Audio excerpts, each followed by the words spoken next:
Neste momento, Deus, através desta emissora, leva até você mais um programa de fé, com hinos, orações e uma palavra poderosa a seu favor. Fé para vencer o mundo. Somente crer, somente crer, tudo é possível, somente crer, somente crer, somente crer, tudo é possível, somente crer.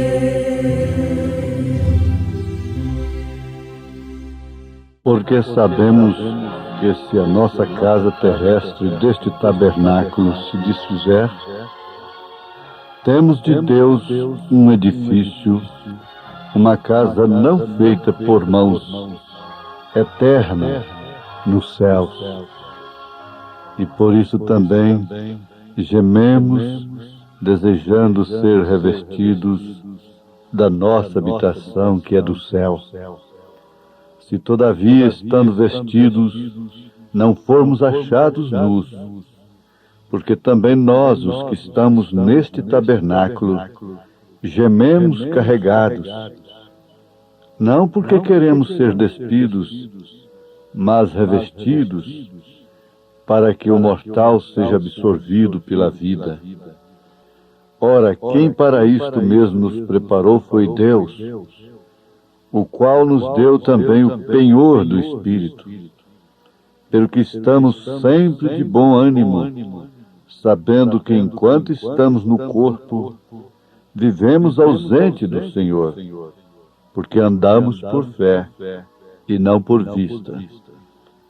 Mas temos confiança e desejamos antes deixar este corpo para habitar com o Senhor, pelo que muito desejamos também ser-lhe agradáveis, quer presentes, quer ausentes, porque todos devemos comparecer ante o tribunal de Cristo, para que cada um receba segundo o que tiver feito por meio do corpo, ou bem ou mal.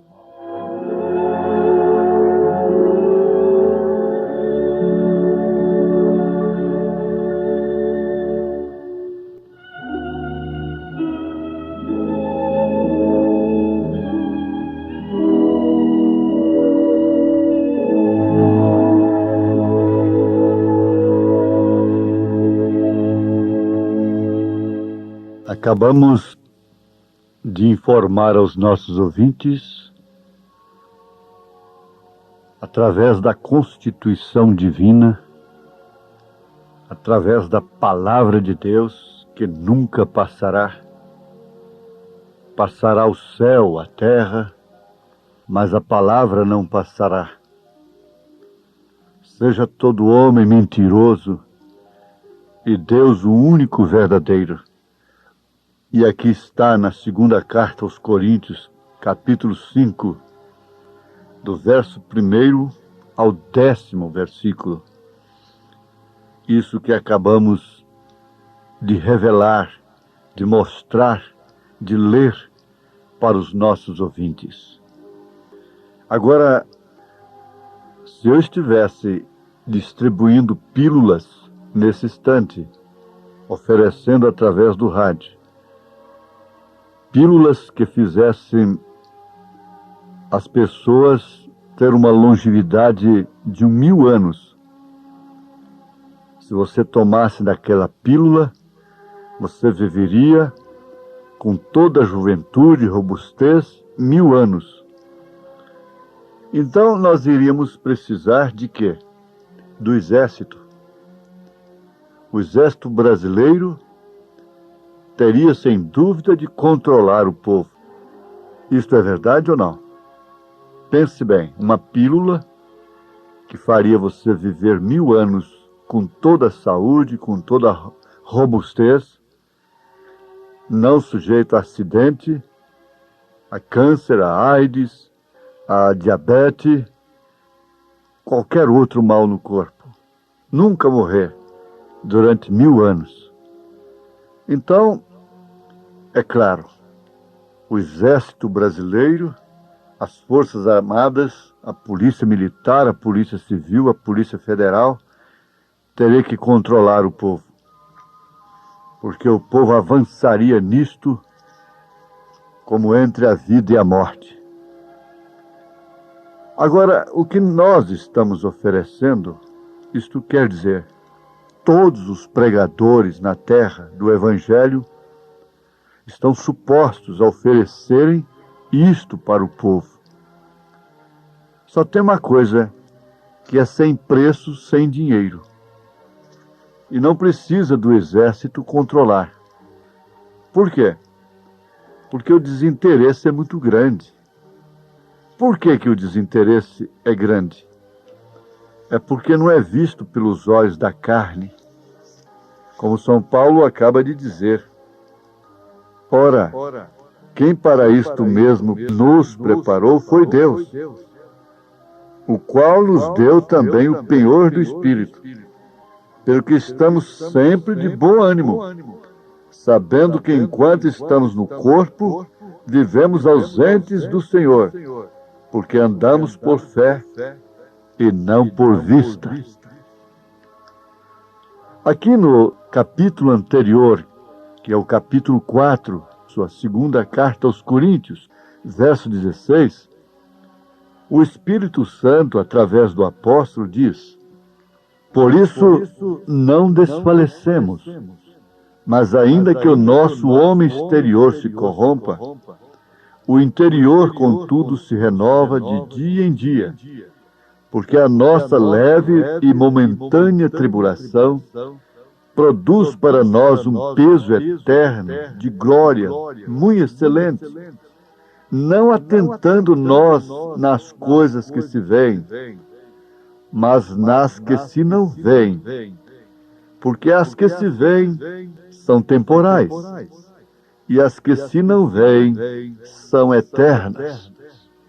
Ouvintes, o Espírito Santo de Deus, através deste mesmo apóstolo, nos ensina, nos traduz o que realmente significa fé, o que quer dizer fé. Essa palavrinha de 2 letras em português, no inglês ela tem 5 letras, em outras línguas deve variar também, mas no nosso português apenas 2 letras, F-E. O que significa isso? O que é a fé? Em Hebreus capítulo 11 ele responde: a fé é o firme fundamento das coisas que se esperam e a prova das coisas que não se veem. Muito bem, vamos adiante. Por que que o Evangelho tem que ser insistido? Esta vida do milênio, e não apenas o milênio, mas a eternidade, sem um fio de cabelo branco. A eternidade, pense bem, eternidade, sem uma coceira sequer, sem velhice, sem juventude, sem meninice, sem infantilidade, como entre 20 e 22 anos de idade, esse corpo celestial glorificado, não mais sujeito à morte, não mais sujeito ao espaço, não mais sujeito a salário mínimo, não mais sujeito a médicos, não mais sujeitos a advogados, a polícia, a transporte, a cemitério, a hospitais, a esgotos. O homem é sujeito ao esgoto, à fossa, não mais sujeito à velhice, veja só. Mas por que que isso tem que ser insistido e é aborrecido. Uma segurança desta é porque é de graça. Ah, porque é de graça? Sim. E porque só pode ser recebido pela fé. E o homem anda pelo que vê. Se houvesse uma pílula comprovada pela ciência que fizesse o homem viver, não precisa ser 1000 anos, bastava dizer que ele ia viver 100 anos, com uma boa saúde. Então necessitaria do exército, de todas as forças armadas, todo o sistema policial para controlar o povo. Mas é de graça. O que disse Deus através do profeta Isaías no capítulo 55? Ó vós, todos os que tendes sede, vinde às águas, e os que não tendes dinheiro, vinde, comprai e comei. Sim, vinde, comprai sem dinheiro e sem preço, vinho e leite. Porque gastais o dinheiro naquilo que não é pão, e o produto do vosso trabalho naquilo que não pode satisfazer? Ouvi-me atentamente e comei o que é bom, e a vossa alma se deleite com a gordura. Ora, meus ouvintes, isso é tão certo quanto a luz do sol brilha durante o nosso dia. Isso é tão certo quanto você sente a sua roupa em seu corpo. Isso é tão certo quanto o seu tato. Isso é tão certo. A fé é uma substância. A fé é naquilo que Deus tem preparado para nós. Não é a minha igreja, não é o meu evangelho, não é o meu ministério, não é a minha pessoa, e nem pessoa alguma de homem algum nessa terra, e nem tampouco igreja alguma. Isso é Deus, isso é a palavra revelada. Mas o que acontece? Eles dizem que o homem é um produto do meio. Então, aquele homem é produto do meio de tal igreja. Outro homem é produto de outro meio, de tal igreja. E de tal ala da sociedade. É isso? O homem está dentro de um meio nesta era que se chama a Era de Laodiceia, que quer dizer mulher e direito dos povos. Ela concentra todos os males das eras passadas.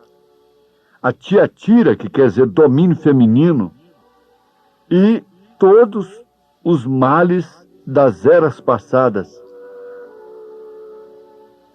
estão concentrados na Era de Laodiceia. Por quê? Porque todas as virtudes também, todas as virtudes passadas, inclusive aquelas 3 últimas que formam o parto normal, que é a justificação pela fé, a mensagem de Lutero, a santificação, que é a mensagem de João Wesley, simultaneamente com os dons espirituais, e agora o novo nascimento, o batismo do Espírito Santo com William Branham. Isso é um parto normal. A justificação é a água. O sangue é a santificação. Logo, vem o Espírito, a vida, porque é assim um parto normal.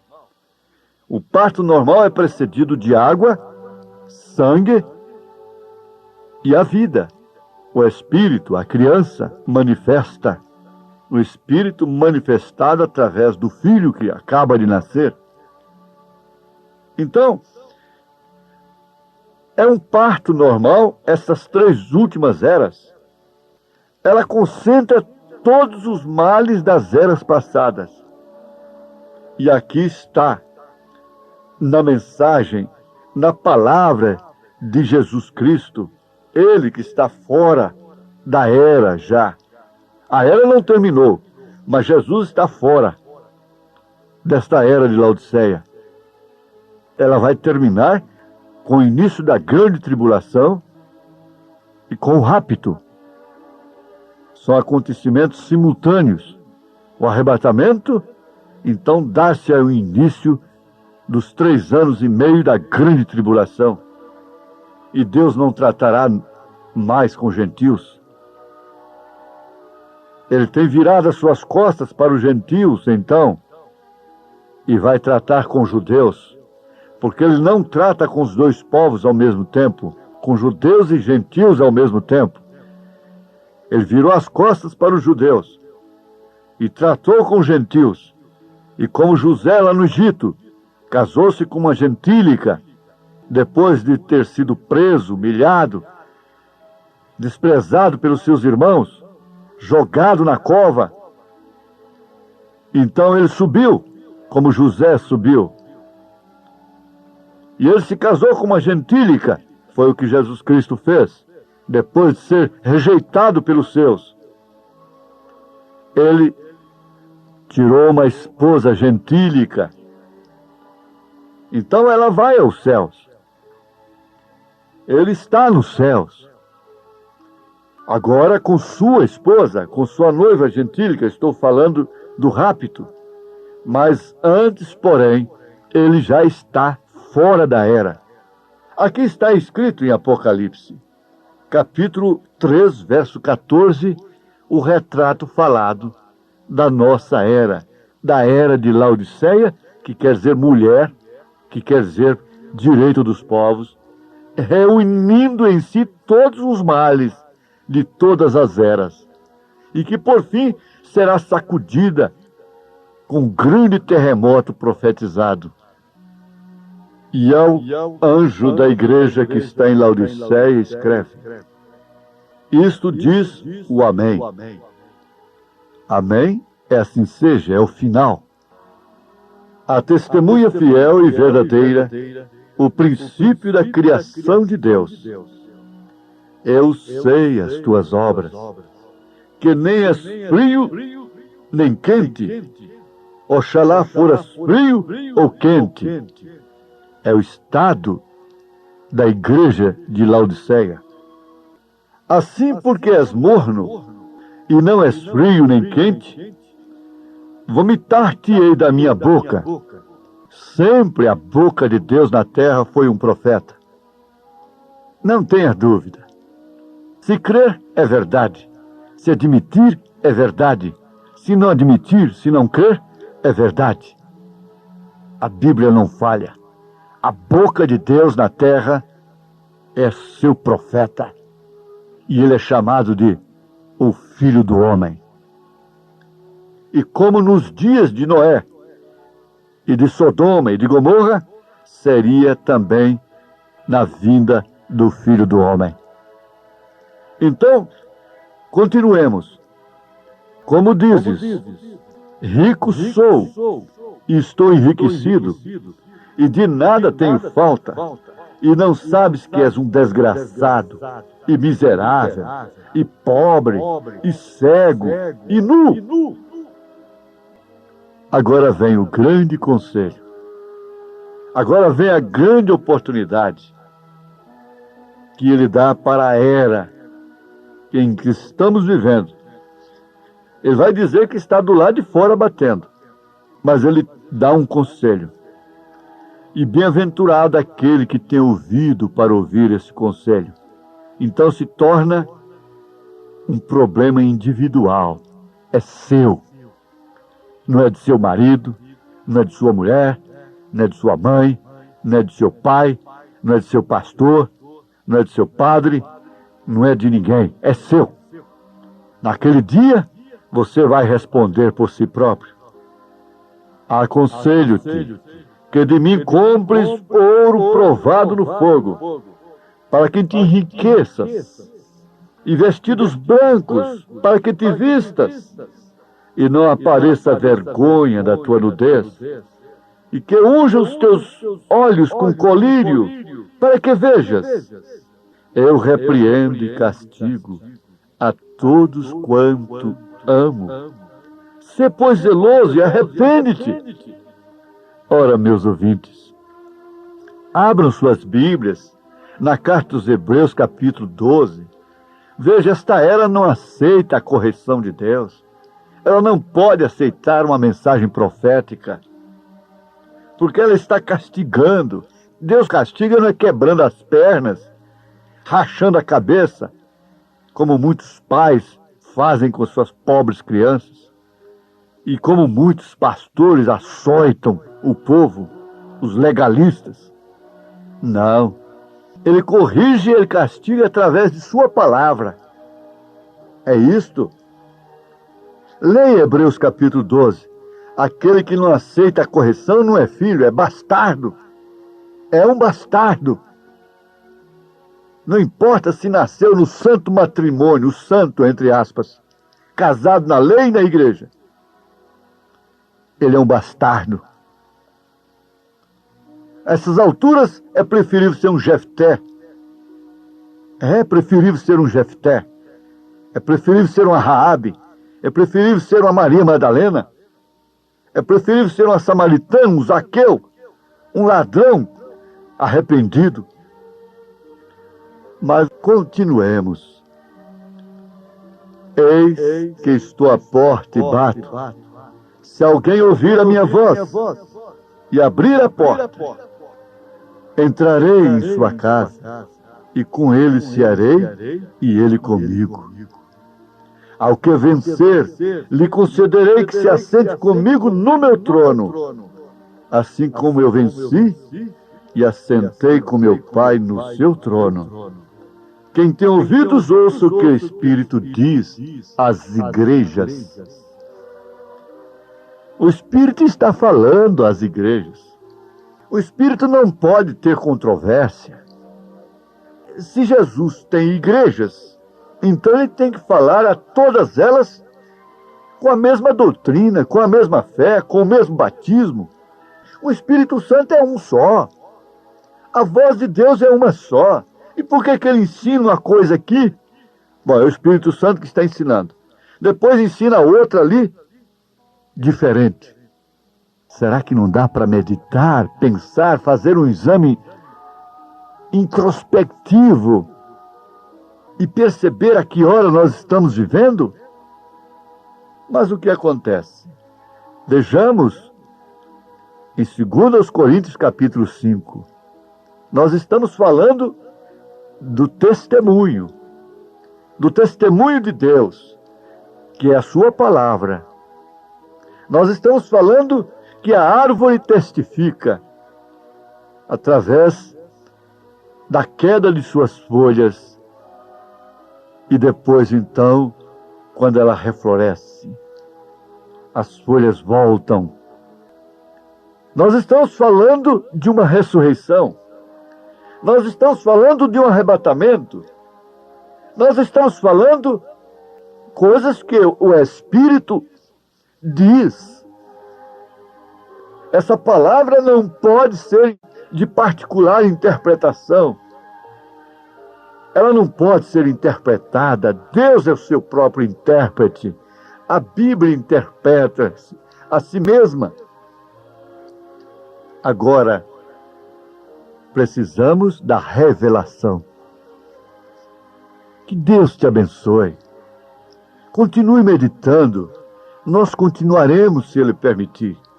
Que Deus te abençoe com esta palavra, em nome de Jesus Cristo. Amém.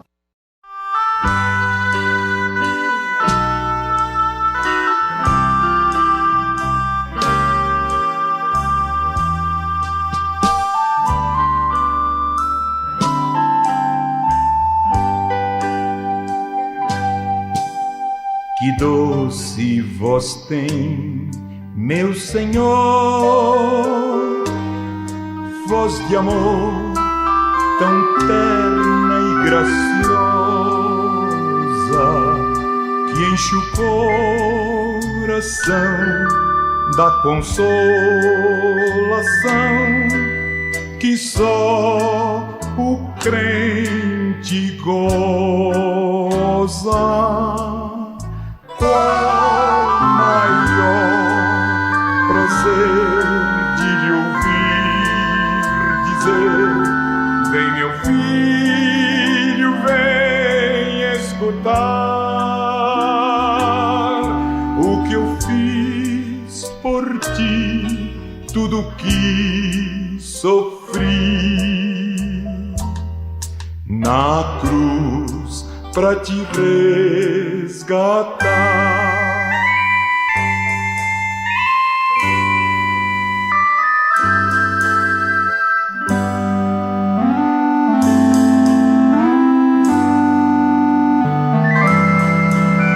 Chamou-me não só uma vez,